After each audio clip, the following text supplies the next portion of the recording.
करेंगे मथुरा से बड़ी खबर की, जहां बड़ा हादसा हुआ है। मालगाड़ी के 20 से ज्यादा डिब्बे पटरी से उतर गए हैं। हादसे के बाद डिब्बे एक दूसरे के ऊपर चढ़ गए हैं। मालगाड़ी में कोयला लदा हुआ था। डिब्बों के पलटने से डाउन और अप लाइनों पर कोयले का ढेर लग गया है। दिल्ली मथुरा का ट्रैक बाधित हो गया है। हादसे के बाद 14 गाड़ियों को निरस्त किया गया, जबकि 3 गाड़ियों को आंशिक रूप से निरस्त किया गया है। बड़ी जानकारी आपको दे रहे हैं मथुरा से, जहां बड़ा हादसा हुआ है। मालगाड़ी के 20 से ज्यादा डिब्बे पटरी से उतर गए और हादसे के बाद डिब्बे एक दूसरे पर चढ़ गए हैं। मालगाड़ी में कोयला लदा हुआ था।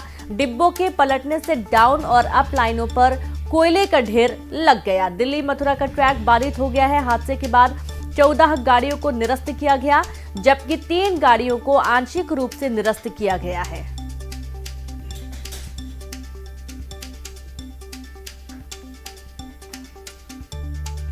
ये एसटीपीवी का एक लोडेड गुड्स था, जो एसटीपीवी सूरतगढ़ पावर प्लांट के लिए जा रहा था।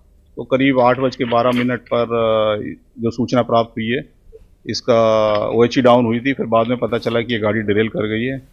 तो अभी जस्ट साइट पर पहुंचे हैं, तो वी आर असेसिंग कि इसको रिस्टोरेशन में कितना टाइम लगेगा। कितने कोच डिरेल हुए? इसके लगभग करीब 25 कोच डिरेल हुए हैं। 25 वैगन डिरेल हुए हैं। अभी तो कुछ नहीं कह सकते इस बारे में, अभी थोड़ा पहले देखेंगे, उसके बाद ही कुछ बता पाएंगे। सर, रूट की अगर बात करें तो अप और डाउन? अभी अप डाउन और 3rd लाइन 3 का ट्रैफिक बंद है। 4th लाइन पे ट्रैफिक चालू है अभी हमारा। कितनी गाड़ियाँ अगर बात करें बाधित होंगी? अभी इसका आकलन करना बड़ा मुश्किल है मेरे लिए अभी। सूचना अभी थोड़ी देर पहले मिली थी, आधा घंटा पहले हमको गाड़ी दिल्ली साइड में जा रही थी और डिरेल कर गई है। करीब करीब इसके 18-19 वैगन डिरेल हो गया है। इसमें कोल लोडेड है। अब मैं आया हूँ, देखता हूँ। मथुरा में आगरा दिल्ली ट्रैक पर एक बार फिर मालगाड़ी डिरेल हुई है। यह मालगाड़ी आगरा से दिल्ली की ओर जा रही थी। बताया जा रहा है कि डिरेल होने के बाद इसके करीब 28 जो डिब्बे थे वो डिरेल हुए और आप देख सकते हैं कि जो बोगियां हैं उसमें कोयला भरा हुआ था और आगरा से ये दिल्ली की ओर जा रहा था। तभी छठीगढ़ रेलवे स्टेशन से आगे ये हादसा हुआ है, जिसमें मालगाड़ी के जो डिरेल होने की बात सामने आई थी। जब यहाँ पर आकर देखा तो 28 डिब्बे जो थे मालगाड़ी के वो यहाँ पर उतरे हुए हैं। तमाम उसने ओवरहेड लाइन जो थी वो उसको क्षतिग्रस्त कर दिया है। फिलहाल हादसे के बाद रेलवे के आला अधिकारी मौके पर पहुंचना शुरू हो गए हैं। हादसे की क्या वजह रही है, इसकी जानकारी जांच के बाद ही पता चल पाएगी। राजस्थान के दौसा में बांदीकुई गांव में 500 फीट गहरे बोरवेल में बच्ची गिर गई। 1.5 साल की बच्ची 16 घंटे से ज्यादा समय से बोरवेल में गिरी है और उसको बचाने के लिए राहत बचाव कार्य जारी है। करीब 60 फीट दूरी पर गड्ढा बनाया गया और अब पाइप के जरिए सुरंग बनाई जा रही है। बुधवार की शाम करीब 5 बजे कुछ बच्चे बोरवेल के पास खेल रहे थे, तभी बोरवेल के पास की मिट्टी बारिश के कारण धंसी और उसमें मासूम नीरू गुर्जर चली गई और बोरवेल में जाकर 30 फीट की गहराई पर अटक गई। अब उसको निकालने का काम लगातार किया जा रहा है। मासूम बच्ची जो कि खेलते खेलते बोरवेल में जा गिरी है और अब उसे निकालने की तमाम कोशिशें की जा रही हैं। हालांकि जो बच्ची है वो एक्टिव दिख रही है। जो कैमरा लगाया गया उसमें वो साफ तौर पर देखी जा रही है, बैठी हुई है और उसे निकालने की जो जद्दोजहद है वो अब रेस्क्यू टीम कर रही है। 60 फीट की दूरी पर गड्ढा खोदा गया है और अब उसको निकालने की कोशिश की जा रही है। पाइप के जरिए सुरंग बनाई गई है और इस सुरंग के माध्यम से नीरू को निकालने की कोशिश हो रही है। हालांकि नीरू की जो सांसें वो थमी हुई हैं, वो शांत है, बैठी हुई है और हलचल भी कर रही है और ये माना जा रहा है कि उसे सुरक्षित बाहर निकाल लिया जाएगा। नीरू को बचाने की मुहिम लगातार जारी है। राजस्थान के दौसा में बांदीकुई गांव में 500 फीट गहरे बोरवेल में बच्ची गिरी। 1.5 साल की बच्ची 16 घंटे से ज्यादा समय से बोरवेल में गिरी है, यानी कि 16 घंटे से ज्यादा का वक्त उसको हो चुका है बोरवेल में फंसे हुए और अब उसको बचाने के लिए राहत बचाव कार्य किया जा रहा है। करीब 60 फीट दूरी पर गड्ढा बनाया गया और अब पाइप के जरिए सुरंग बनाई जा रही है। बुधवार की शाम करीब 5 बजे कुछ बच्चे बोरवेल के पास खेल रहे थे, तभी यह हादसा हुआ। मैं था नहीं यहाँ पर, मैं जयपुर था। अच्छा। अब बात हो रही है आपकी बेटी से? आपकी बेटी से बात हो रही है? हाँ, हो रही है। अच्छा। क्या आपको भगवान से कोई उम्मीद, क्या कामना कर रही हूँ? सारी उम्मीद भगवान से ही है यार, और कौन कर सकता है। अच्छा। और ये एनडीआरएफ वाली टीम है, उनका है भरोसा बस। बाकी प्रयास सब अच्छे से कर हाँ, रहे हैं। प्रयास अच्छे से कर रहे हैं सब। बच्चे का लगातार मूवमेंट है, कोई दिक्कत नहीं? हाँ, बच्ची का लगातार मूवमेंट है, कोई दिक्कत नहीं है। कल घटना के वक्त आप कहाँ थे और फिर कैसे? जयपुर था, मैं ट्रेन से आया था। भोपाल में थाने में पूछताछ के बाद एक शख्स की तबीयत अचानक से खराब हो गई, उसे अस्पताल ले जाया गया लेकिन रास्ते में ही उसकी मौत हो गई। मामला ऐशबाग थाने का है। गुस्साए लोगों ने थाने का घेराव कर दिया। परिजनों ने पुलिस पर प्रताड़ना का आरोप लगाया है। परिजनों का आरोप है कि पुलिस की बदसलूकी के कारण तबीयत खराब हुई। पुलिस का कहना है कि थाने के सीसीटीवी में ऐसी कोई घटना सामने नहीं आई है। जांच कर रहे हैं, शायद हार्ट अटैक के कारण मौत हुई है। दहेज प्रताड़ना के मामले में शख्स को थाने बुलाया गया था। परिजनों ने पुलिस पर मारपीट का आरोप भी लगाया है। परिजनों और स्थानीय लोगों ने थाने का घेराव किया। हालात काबू में करने के लिए कई थानों से पुलिस को भी बुलाया गया।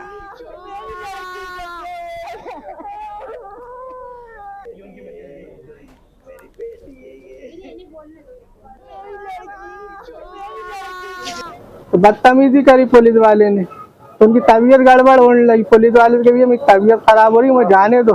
पुलिस वाला कहने नहीं, तीनों को बंद करेंगे, एक हमारी बहन को, दूल्हा भाई को और हमारे भांजे को। तो उनकी तबीयत खराब, गिर गए, है ना, गिरे तो पुलिस वाले कहने नाटक कर रहा है। तो उसके बाद जैसे ही ना मैंने गोद में उठाया तो पुलिस वाले कहले नाटक कर रहा, नाटक। गोद में उठा के लेके आया, बाहर भगता हुआ भांजे के ऑटो में चलो चलनी से लेके। तो पुलिस वाले गाली गलौज कर रही है। कौन से पुलिस वाले? वो था अनिल श्रीवास्तव। इस चीज को भी दिखवा लेते हैं, लेकिन ऐसा जो भी अभद्रता का आरोप लगाया जा रहा है वो जो सीसीटीवी फुटेज में बिल्कुल भी परिलक्षित नहीं हो रहा है। शेष जो भी आरोप है उनकी जो है जांच। महिला ने एफआईआर कराई है जिसमें उन्होंने अपने पति, सास और ससुर के विरुद्ध में ये 85 BNS के अंतर्गत डोमेस्टिक वायलेंस की एफआईआर करवाई है। तो देखा आपने, और अब इस पूरे मामले को लेकर पुलिस की जो कार्य प्रणाली है उस पर सवाल उठाए जा रहे हैं। काफी संदिग्ध माना जा रहा है। हालांकि अधिकारियों का ये कहना है कि सीसीटीवी जो फुटेज है और जो उसमें वॉइस भी आती है उसमें तो ऐसा कुछ भी समझ में नहीं आ रहा है। लेकिन जिस तरीके से परिजन आरोप लगा रहे हैं कि उसे मानसिक रूप से इतना ज्यादा प्रताड़ित किया गया और उसके साथ मारपीट की गई है और इसके चलते युवक की मौत हुई है। और से जुड़ करेंगे संवाददाता बासु चौधरी जुड़े। बासु, कुछ स्पष्ट हो पाया है कि आखिरकार युवक की मौत क्यों हुई है? देखिए, कल रात ऐशबाग थाना क्षेत्र का ये जो पूरा मामला है, घटनाक्रम है, वो सामने आया है। अकरम नाम के व्यक्ति की मौत हुई है जिनकी उम्र करीब 50 साल बताई जा रही है। दरअसल उनकी बहू थाने पहुंची थी, थाने में शिकायत कराने गई थी दहेज प्रताड़ना और अन्य प्रताड़नाओं को लेकर। जब बहू की शिकायत पर पुलिस ने पूरे परिवार को थाने बुलाया और इस पूरे मामले को लेकर पूछताछ और तस्दीक की जा रही थी, उसी दौरान जो व्यक्ति हैं अकरम जिनकी मौत हुई है, 50 साल जिनकी करीब उम्र थी, उनको घबराहट हुई, बेचैनी हुई, बेहोश हो गए, ऐसा परिजनों का कहना है। लेकिन पुलिस पर बड़े गंभीर आरोप जो है वो परिवारजन लगा रहे हैं। उनका ये कहना है कि लगातार पुलिस बदसलूकी कर रही थी, गाली गलौज कर रही थी, इसलिए थाने में उनकी तबीयत बिगड़ी और जब तबीयत बिगड़ने लगी तब भी पुलिस वाले नहीं रुके और पुलिस वालों से जब कहा गया कि इनकी तबीयत बिगड़ रही है, अस्पताल ले जाने दीजिए, लेकिन अस्पताल ले जाने से रोका गया और यहाँ तक कहा गया कि नाटक कर रहे हैं, नौटंकी कर रहे हैं, ऐसा कुछ भी नहीं है कि इनकी तबीयत खराब हो रही है। जब आनंद फानंद में जब हालात और ज्यादा बिगड़ गए तो अस्पताल ले जाया जा रहा था, लेकिन रास्ते में ही अकरम ने दम तोड़ दिया। परिवार जनों का ये कहना है कि पुलिस के खिलाफ इस पूरे मामले को लेकर कार्रवाई होनी चाहिए। अनिल श्रीवास्तव एक एसआई का नाम जो है वो परिवार वाले ले रहे हैं और उनका आरोप है कि इसी अधिकारी के द्वारा जो है वो लगातार बदसलूकी की गई थी। हालांकि इस पूरे मामले पर जब डीसीपी प्रियंका शुक्ला से बातचीत हुई तो उनका ये कहना है कि थाने में सीसीटीवी कैमरे लगे हुए हैं, न सिर्फ वीडियो रिकॉर्ड होता है बल्कि ऑडियो भी उसमें रिकॉर्ड होता है। हम लोग ने प्राथमिक तौर पर जांच की है, उसमें ऐसी कोई घटनाक्रम सामने नहीं आया है कि पुलिस के द्वारा मारपीट या बदसलूकी की गई हो। बहरहाल मामला गंभीर है, थाने परिसर में ये पूरी घटना हुई है तो मजिस्ट्रियल जांच कराने के बाद भी जो है वो कही जा रही है। वहीं शव का आज पोस्टमार्टम कराया जाएगा और उसके बाद तथ्यों के आधार पर आगे की कार्रवाई सुनिश्चित होगी। जी ठीक है, बहुत शुक्रिया आपका वासु तमाम जानकारी के लिए। और अब तथ्यों के आधार पर आगे की कार्रवाई की जाएगी। आगे बढ़ेंगे, बात करेंगे ग्वालियर से बड़ी खबर की, जहां ऊर्जा मंत्री ने राहत कैंप में बिताई रात। ऊर्जा मंत्री प्रद्युम्न सिंह तोमर ने कैंप में रात गुजारी है। जल भराव वाले क्षेत्रों के लोगों की मदद की। सीताराम साहू के परिवार से मिलने पहुंचे मंत्री। नाले में डूबने से हुई थी सीताराम साहू की मौत। परिजनों को 4 लाख की मदद का ऐलान किया गया है। बड़ी खबर ग्वालियर से आपको दे रहे हैं, जहां पर ऊर्जा मंत्री ने राहत कैंप में रात बिताई। ऊर्जा मंत्री प्रद्युम्न तोमर ने कैंप में रात गुजारी है। जल भराव वाले क्षेत्रों के लोगों की मदद की। सीताराम साहू के परिवार से मिलने पहुंचे थे मंत्री। नाले में डूबने से हुई थी सीताराम साहू की मौत। परिजनों को 4 लाख की मदद का भी ऐलान किया गया है।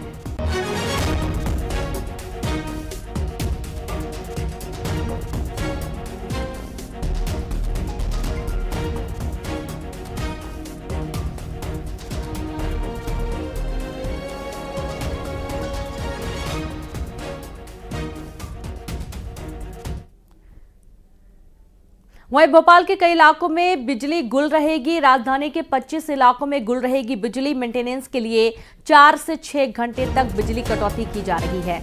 New jail road, Gandhinagar, Jhulelal market में कटौती की जाएगी। Danish Nagar, Misrod phase 1, Salaiya Rohit Nagar phase 3, Geet बंगला, जेके टाउन के आसपास होगी कटौती। बड़ी जानकारी आपको दे रहे हैं, भोपाल के कई इलाकों में बिजली गुल रहने वाली है, जहां राजधानी के 25 इलाकों में गुल रहेगी बिजली। मेंटेनेंस के चलते 4 से 6 घंटे तक बिजली कटौती की जानी है। New jail road, Gandhinagar, Jhulelal market में कटौती की जानी है। Danish Nagar, Misrod phase 1, Salaiya Rohit Nagar phase 3, Geet बंगला, जेके टाउन के आसपास कटौती होगी।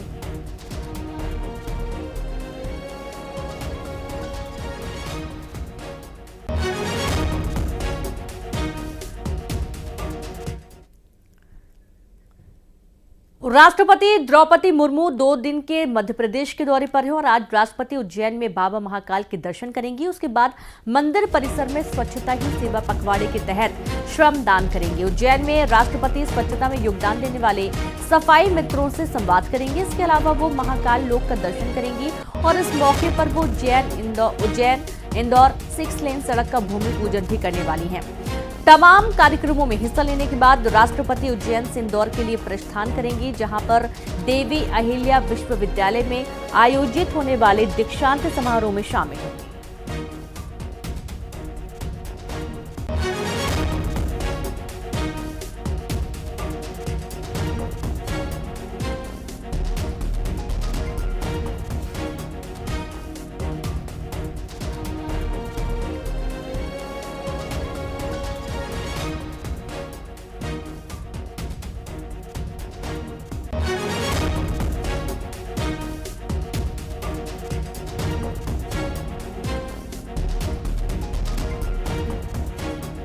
और संवाददाता अजय पटवा जुड़ गया। अजय, आज राष्ट्रपति द्रौपदी मुर्मू 2 दिन के मध्य प्रदेश के दौरे पर आ रही हैं और इस दौरान बाबा महाकाल के दर्शन करने भी पहुंचने वाली हैं।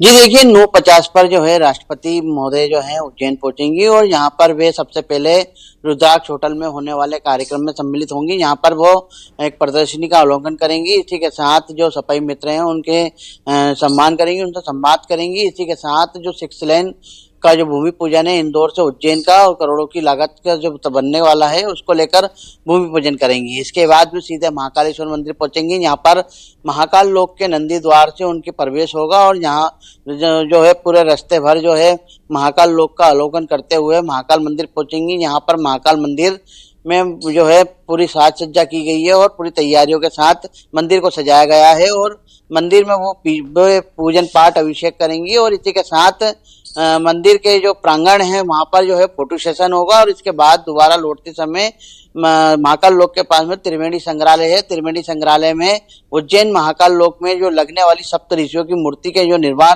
करने वाले जो कारीगर हैं उड़ीसा के, उन लोगों से संवाद करेंगी, उन लोगों का सम्मान करेंगे, उनसे बात करेंगी और साथ ही जो है 12:50 तक का उज्जैन का दौरा है राष्ट्रपति का और इसके बाद वे इंदौर के लिए रवाना होंगी। उनके साथ में प्रदेश के मुख्यमंत्री डॉक्टर मोहन यादव रहेंगे और साथ ही जो प्रदेश के जो राज्यपाल है मांगू भाई पटेल और अन्य का जो नेता हैं वो शामिल रहेंगे और इसी दौरान ये पूरा कार्यक्रम उनका 9:50 से लेकर जो है 12:50 तक उज्जैन में बना रहेगा। जी जी बिल्कुल, बहुत शुक्रिया आपका अजय तमाम जानकारी साझा करने के लिए। और इस तरीके से जो कार्यक्रम है वो पूरा निर्धारित है, वक्त निर्धारित है जब महाकाल के दर्शन करने के लिए राष्ट्रपति पहुंचेंगी। खबर ग्वालियर से, जहां ज्योतिरादित्य सिंधिया का दौरा, केंद्रीय मंत्री ज्योतिरादित्य सिंधिया का दौरा है। दोपहर 12 बजे ग्वालियर पहुंचेंगे सिंधिया। दोपहर 3 बजे से जय विलास में करेंगे संवाद। शाम 4 बजे MPCA की बैठक लेंगे सिंधिया। भारत बांग्लादेश मैच की तैयारी पर चर्चा होगी। अचलेश्वर पर स्वच्छता अभियान में शामिल होंगे। महाराजबाड़ा में सम्मान समारोह में होंगे शामिल। बड़ी जानकारी आपको दे रहे हैं ग्वालियर से, जहां पर ज्योतिरादित्य सिंधिया का दौरा है। केंद्रीय मंत्री ज्योतिरादित्य सिंधिया दौरा करने वाले हैं, जहां दोपहर 12 बजे ग्वालियर पहुंचेंगे सिंधिया और दोपहर 3 बजे से जय विलास में संवाद करेंगे। शाम 4 बजे MPCA की बैठक भी लेंगे ज्योतिरादित्य सिंधिया। भारत बांग्लादेश मैच की तैयारी पर चर्चा होगी। अचलेश्वर पर स्वच्छता अभियान में शामिल होंगे। महाराजबाड़ा में सम्मान समारोह में होंगे शामिल। और ये जो तय कार्यक्रम है, भारत बांग्लादेश मैच और ग्वालियर में होने वाले मैच पर चर्चा होनी है। शाम 4 बजे MPCA की बैठक लेंगे ज्योतिरादित्य सिंधिया। खबर मुंगेली से, जहां सहायक कार्यक्रम समन्वयक पर कार्रवाई हुई। शिक्षा विभाग के समन्वयक को किया गया निलंबित। काम में लापरवाही और वित्तीय अनियमितता के आरोप लगे हैं। शासकीय राशि के गबन का भी आरोप लगा है। बड़ी जानकारी आपको दे रहे हैं मुंगेली से, जहां पर सहायक कार्यक्रम समन्वयक पर कार्रवाई की गई है। शिक्षा विभाग के समन्वयक को निलंबित किया गया। दरअसल काम में लापरवाही और वित्तीय अनियमितता के चलते आरोप लगाया गया है। शासकीय राशि के गबन का भी आरोप लगा है। बड़ी जानकारी मुंगेली से।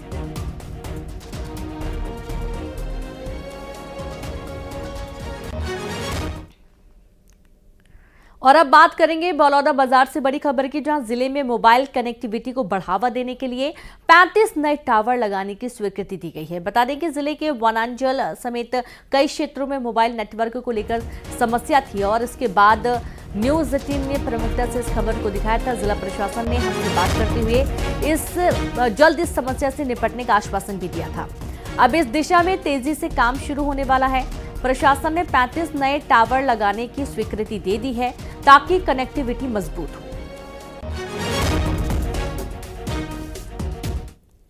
मोबाइल में टावर ना हो और मोबाइल आपके पास हो तो फिर कितनी बड़ी समस्या होगी, ये आप जान सकते हैं। इस वर्तमान समय में लोग 24 घंटे अपने साथ मोबाइल को रखते हैं, तो वहीं दूसरी तरफ बलौदाबाजार जिले के हजारों की जनसंख्या वाले इस गांव में लोग टावर के लिए कई किलोमीटर का फासला तय करके इस बिहड़ जंगल में आते हैं। ये वो निशान देख सकते हैं, हम पास लाना चाहते हैं और दिखाना चाहते हैं। ये टावर नहीं है बल्कि वो जगह है जहाँ पर टावर आते हैं और इस गाँव के लोग टावर आने के लिए इस जगह को निशान बनाते हैं। और देख सकते हैं लोग किस तरह से इसी जगह पर आकर मोबाइल से, ये दो युवक हैं, बात कर रहे हैं अपने रिश्तेदारों को, अपने परिजनों को। ये गांव के और भी लोग मौजूद हैं जो ये समस्या को लगातार अब नहीं बल्कि आज़ादी के बाद से झेल रहे हैं। भैया क्या समस्या होती है आप, मतलब टावर नहीं है? वो टावर का बहुत दिक्कत पड़ता है ना, इसीलिए बाहर तरफ आना पड़ता है। कितने दिनों से समस्या है? वो बहुत 10 साल से करीब। ये बताइए यहाँ पर आके क्या करते हैं आप लोग? सर ये अपने परिवार या बाहर वालों से, दोस्तों से लगाते फ़ोन। 2 किलोमीटर से आए हम लोग इधर लगाने जंगलों में। देखो आप देख सकते हैं। और अब बात भोपाल से बड़ी खबर की, जहां बुधनी में कांग्रेस करेगी प्रदर्शन। बुधनी में आज कांग्रेस की किसान न्याय यात्रा होने वाली है, जहां केंद्रीय कृषि मंत्री शिवराज सिंह के गृहनगर में यात्रा होगी। जीतू पटवारी और उमंग सिंघार होंगे शामिल। कांग्रेस के दिग्गज नेता प्रदर्शन में शामिल होंगे। ट्रैक्टर पर सवार होकर निकलेंगे कांग्रेस नेता। बड़ी जानकारी भोपाल से है, जहां पर बुधनी में कांग्रेस करेगी प्रदर्शन। बुधनी में आज कांग्रेस की किसान न्याय यात्रा होने वाली है, जहां पर केंद्रीय कृषि मंत्री शिवराज सिंह के गृहनगर में यात्रा होगी। जीतू पटवारी और उमंग सिंघार इसमें शामिल होंगे। कांग्रेस के दिग्गज नेता प्रदर्शन में शामिल होंगे। ट्रैक्टर पर सवार होकर निकलेंगे कांग्रेस नेता। बड़ी जानकारी आपको दे रहे हैं भोपाल से।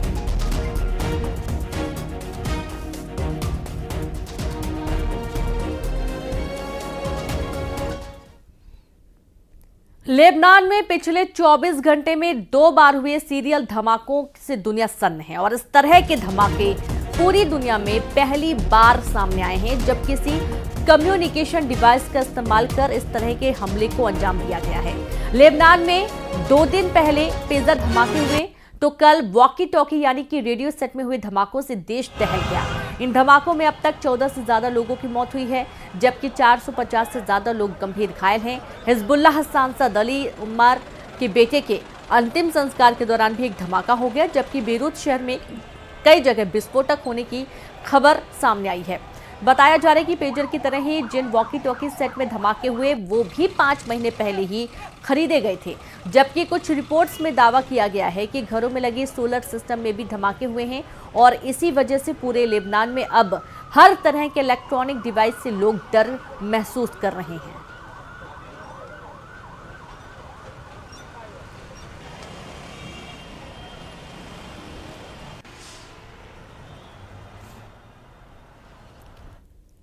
वहीं भोपाल में नशे में युवतियों के हंगामा करने की तस्वीरें सामने आई हैं। तस्वीर एयरपोर्ट रोड की हैं, जहां पर युवतियों ने जमकर हंगामा किया है। तस्वीरों में आप देख सकते हैं कि युवतियां चलती कार के दरवाजे खोलकर झूमती हुई नजर आ रही हैं।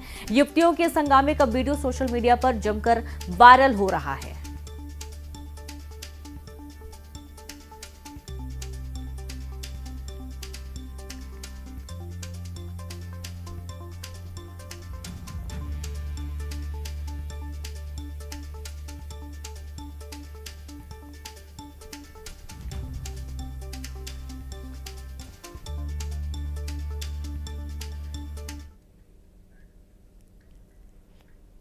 और चलिए अब देखेंगे 20 बड़ी खबरें तेज अंदाज में।